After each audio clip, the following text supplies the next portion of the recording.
대파마의 고민상담소 오픈합니다.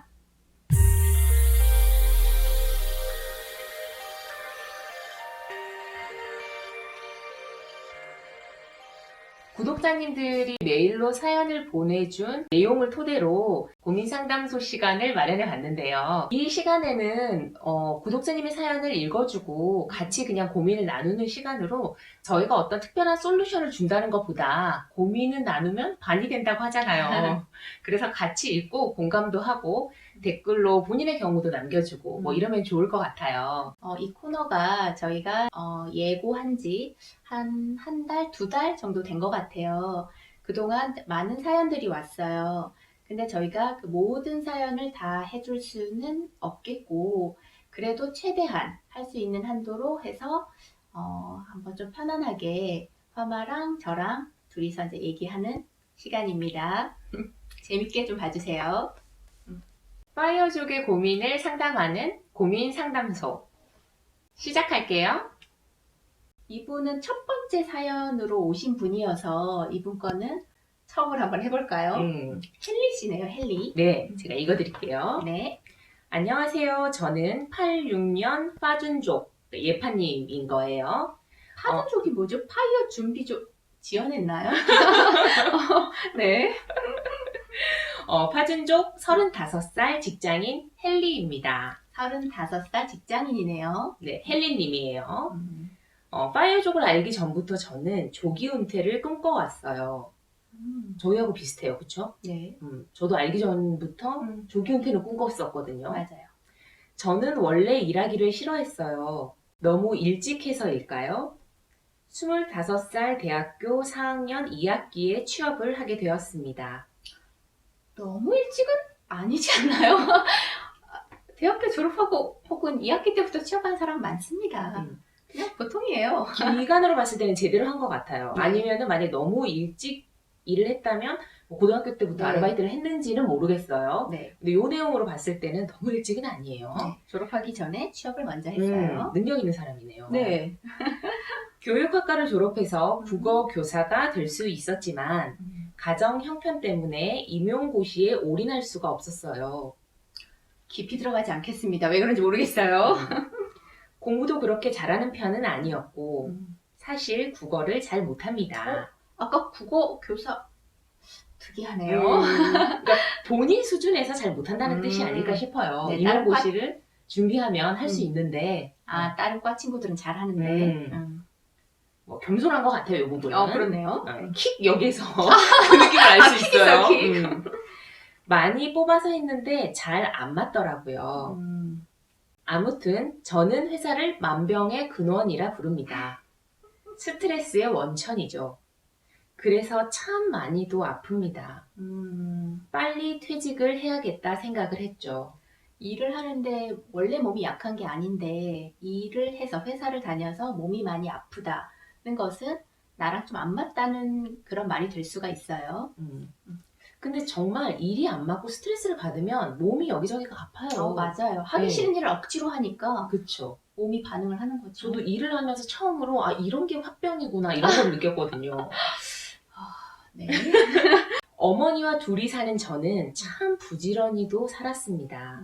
40살에 첫 집을 사고 4, 5년만 일하고 퇴직을 해야겠다고 생각했어요. 이분은 헨리는 35인데 계획이 40살에 첫 집을 사고 그 이후에 한 4, 5년, 그러니까 44, 5살 정도까지 일하고 퇴직하겠다는 계획을 세운 거죠. 완전한 퇴직이라기보다는 반퇴라고 할 수 있겠어요. 하고 싶은 일 하면서 돈에 구애받지 않고 사는 정도. 하고 싶은 일을 하면서 돈에 구애받지 않고 사는 경우는 경제적 자유입니다. 그런 것 같아요. 우리가 경제적 자유든 독립이든 그거를 해야만 그 뒤에 하고 싶은 일을 할 수가 있다. 이렇게 그렇죠. 얘기를 했잖아요. 근데 이분도, 이 헨리도 딱 그렇게 생각을 하는 것 같아요. 근데 이제 이 돈의 규모가 얼마인지는 본인이 알겠죠. 28살 첫 투자를 시작으로 지금까지 약 8천만 원을 날렸어요. 뭘로 날렸죠? 부동산, 주식, P2P 등이죠. 지금 35인데 28살부터 했으면 한 7년 정도 투자를 했는데 별로 수익이 별로 좋지 않았나 봐요. 네, 이게 토탈 했더니 플러스 마이너스 했더니 이제 8천을 날렸다는 거잖아요. 그렇죠. 정말 이 생각만 하면 잠이 안 옵니다.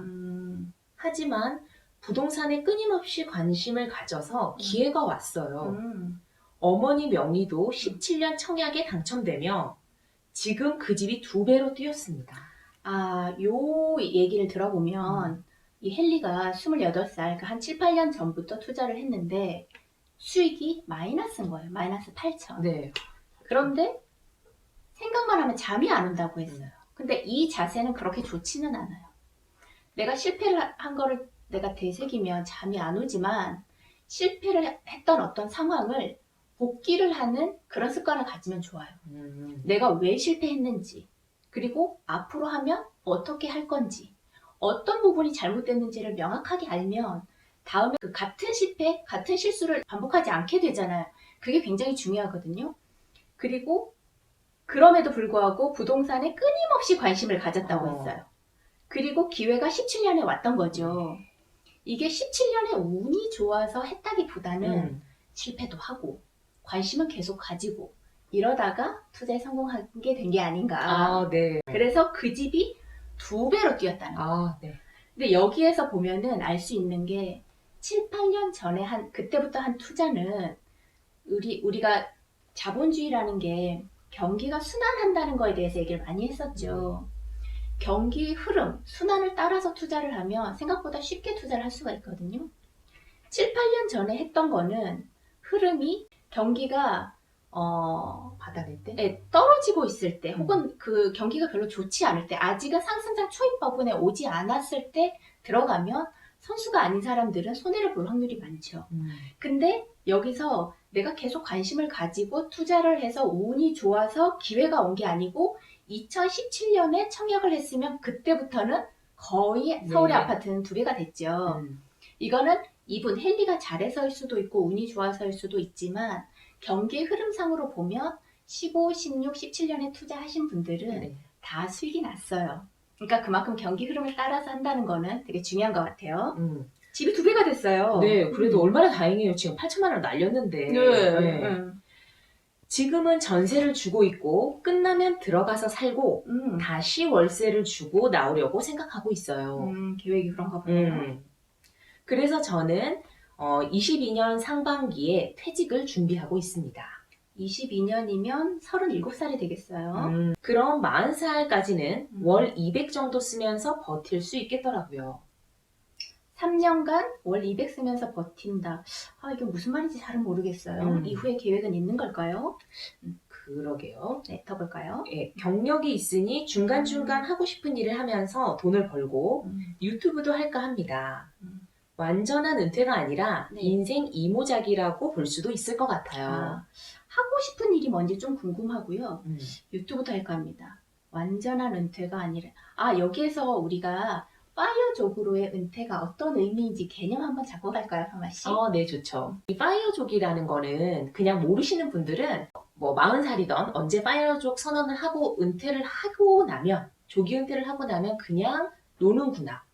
나이가 들어서 은퇴하는 거하고 똑같이 생각을 하는 분들이 많아요. 근데 파이어족의 진정한 의미는 내가 하기 싫은 일에서의 은퇴를 얘기하는 겁니다. 그래서 내가 하기 싫은 일을 그만두고 거기에서 조기 은퇴를 하고 난 다음에는 경제적인 압박을 받지 않는 상태에서 내가 하고 싶은 일을 하는 거죠. 네. 완전한 은퇴가 아니라 인생 이모작이라도 볼 수 있을 거예요. 네, 맞아요. 그렇게 볼 수도 있는데 완전한 은퇴의 의미가 아니고 파이어족이라는 거는 내가 하기 싫은 일인데 돈 때문에 경제적인 어떤 자립이 안 돼서 그것 때문에 하고 있는 일에서의 은퇴를 우리는 파이어족에서의 은퇴라고 보고 있죠. 저희는 그렇게 정의를 하고 있어요. 네. 그래서 아까 전에 이 위에 헨리가 반퇴라고 얘기를 했나 봐요. 그쵸? 하기 싫은 일을 그만두고 나의 생계가 어느 정도 보장이 된다면 그건 은퇴예요. 그쵸. 파이어족이 되는 거죠. 네. 이게 현실적으로 가능할지 좀 걱정이 됩니다. 투자를 너무 무서워해서요. 8천을 잃다 보니 현실성이 있는지 궁금하고 돈만 모으다 보니 연애는 좀 못하고 있는 형편입니다. 아예 문을 닫고 있는 건 아닌데 경제적 여유를 지금 누리기보다 뒤로 미루다 보니 좀 그래요. 아, 문을 닫으면 연애를 못 하나요? 뭐 현관문인가요? 아, 괄호가 있어요. 아, 예. 네. 괄호 안에 근데 연애는 하고 싶지만 참고로 결혼 생각은 없습니다. 라고 되어 있어요. 아, 뭐 여자 입장에서 생각해 봐야 할 텐데요. 아, 특이한데. 그럼 이런 뭐라 그러죠? 만나기 전에 난 너랑 사귈 거지만 결혼은 생각 없다. 이렇게 얘기하고 만나야 되나요? 이 근데, 부분은 우리가 예전에 영상 다뤄놓은 게 있어요. 네, 맞아요. 그거 한번 보시는 게 좋겠어요. 예, 잠깐만 얘기를 하자면 그 연애가 돈이 덜 든다고 생각을 하는 건지는 모르겠어요. 결혼이 덜 드는데요. 그쵸. 결혼이 돈이 덜 들 건데. 아, 또 우리나라에서 남자분들은 결혼을 하게 되면 결혼한 이후가 아니라 네. 할 때 뭐 집 전세 자금이라던가 결혼식 뭐 예식 비용 이런 걸 생각해서 그러는 게 아닌가 하는 생각이 네, 좀 맞아요. 드네요. 이거는 헨리가 아마 생각이 있을 거예요. 이래저래 음. 뭐 때문에 그런지는 나중에 혹시 만나게 되면 물어보겠어요. 헨리한테. 보통은 이제 애인이 없을 때는 그렇게 생각을 하다가도 마음에 드는 사람이 생기면 언제 그랬냐는 듯이 다 잊고 다 사랑하고 결혼하고 합니다. 맞아요. 저 독신주의자지만 이 사람 만나서 결혼했어 이런 사람 많잖아요. 많잖아요. 맞아. 자, 결론을 한번 볼까요? 네, 결론적으로 음. 반지하 4천으로 시작해서 운 좋게 10억짜리 아파트 하나 가진 게 전 재산이 된 두 가족입니다. 네, 엄마랑 둘이 살고 있죠. 파이어족으로 가능할까요? 가능하죠. 지금 10억짜리 아파트가 있는데요. 네. 원래 40에서 45 사이에 하려고 했는데요. 너무 늙어버려서 조기 은퇴의 의미가 퇴색될까 봐서요. 40에서 45살이 너무 늙은 건가요? 헨리야, 아, 저희 45인데요? 오늘 이런 사연을 보내면서 나이가 많다고. 헨리, 땡미 녀석. 그 조기 은퇴의 의미가 파이어족이 늦어도 40대 초반이라고 얘기를 하고 저희도 39, 40에 했는데 그 나이가 만약에 많이 넘어가면 파이어족이 아닌 게 아닌가를 생각하시는 분들이 있어요. 근데 그런 건 아니에요. 이 파이어족은 경제적인 자립 부분에서 포인트를 줘야지 40이 넘어가면 아니고 30에 하면 파이어족이 좀 더 괜찮은 거고 뭐 그런 건 아니거든요. 경제적인 자립, 파이낸셜 인디펜던스 쪽에다가 좀 더 포커스를 맞추면 이 문제는 네, 너무 늙어버려서. 맞아요. 나이가 뭐 젊을 때 꼭 해야 된다 이런 거보다 네. 저는 다만 본인의 경제적 사정이 됐는데 은퇴를 못하고 계속 조금 더 벌어야지 하고 미루는 게 문제인 거지. 내가 딱 젊을 때 해야 나는 멋있는 파이어족이야. 진정한 조기 은퇴의 의미 이런 게 중요한 건 아닌 것 같아요. 네. 더 어릴 때 해야 다른 도전이라도 할 수 있을 듯 해서 결심했습니다. 이 부분에는 동의합니다. 아무래도 나이가 1살, 2살, 40대, 50대 이렇게 넘어가게 되면 생각보다 용기 내기가 쉽지 않더라고요. 네, 맞아요.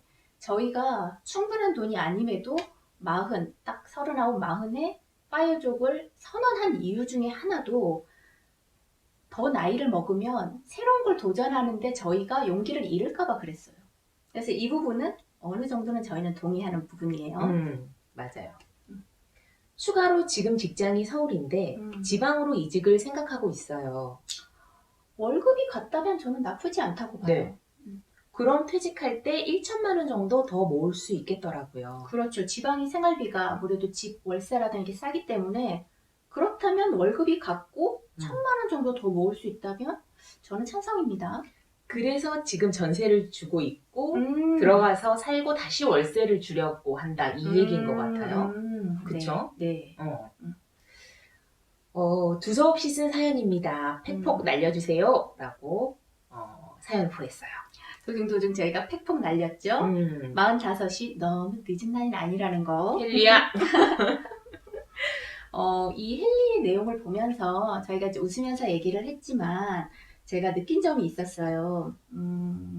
우선 그러니까 파이어족이 되고 나서 아까 뭐 유튜브도 하고 뭐 하고 싶은 일을 하면서 네. 살고 싶다고 했는데 하고 싶은 일이 뭔지 구체적으로 생각을 한번 해봤는지 그리고 만약에 했다면 50대, 60대 정도 됐을 때 헨리가 50대, 60대 정도 됐을 때 어떤 사람이고 싶은지 본인이 그럼 지금으로부터 시간이 꽤 있잖아요. 네. 10년, 20년 그동안은 뭐를 해도 될 수 있는 기간이거든요. 그거를 생각하면서 경제적 자립이 이룬 후에 하나씩이라도 그거까지 생각해 보면 지금 상태로는 자산이 아파트 하나가 10억짜리가 있고 네. 그리고 돈도 벌고 있고 나름대로 계획이 있어서 저희는 파이어족이 충분히 될 수 있다고 보거든요. 저도 충분히 될 수 있다고 보는데 네. 지금 집으로 음. 돈을 벌었잖아요. 집이 올라서 2배가 네. 올라서 근데 주식으로 이제 8천을 날렸어요. 주식과 부동산과 P2P 등으로 그렇죠. 날렸죠. 투자를 해서 날렸어요. 네네. 근데 지금 헨리는 이 8천을 날린 게 음. 너무 큰 데미지로 와닿은 상태인 것 같아요. 잠도 못 자고 막 그렇게 속상할 그러네요. 정도로. 그래서 투자가 너무너무 무섭다는 게 좀 안타깝네요. 안타까운데 그래도 파이어족이 투자를 안 할 수는 없잖아요. 그 투자를 하다 보면 잃으면서 배우게 되는 것도 굉장히 많아요. 저희가 파주 쪽에 아파트를 사서 그쵸. 1억 이상 손해를 보고 매도를 한 적이 있거든요. 그것도 2016년에 매도를 했죠. 15년, 16년. 잃는 거에서 끝내버리면 아까 전에도 제가 왜 복귀를 하라고 한 것처럼 투자를 그때 잃지 않았다면, 만약에 8천이라는 돈 P2P랑 부동산을 잃지 않았다면 이 기회를 못 잡았을 수도 있어요. 2017년에 청약이라는 걸. 왜냐하면 내가 끊임없이 관심을 부동산에 안 가졌을 수도 있으니까. 그러니까 이런 모든 경험들이 좀 뭐랄까 운도 같이 연결이 돼서 하나로 이렇게 결과로 나오는 거지.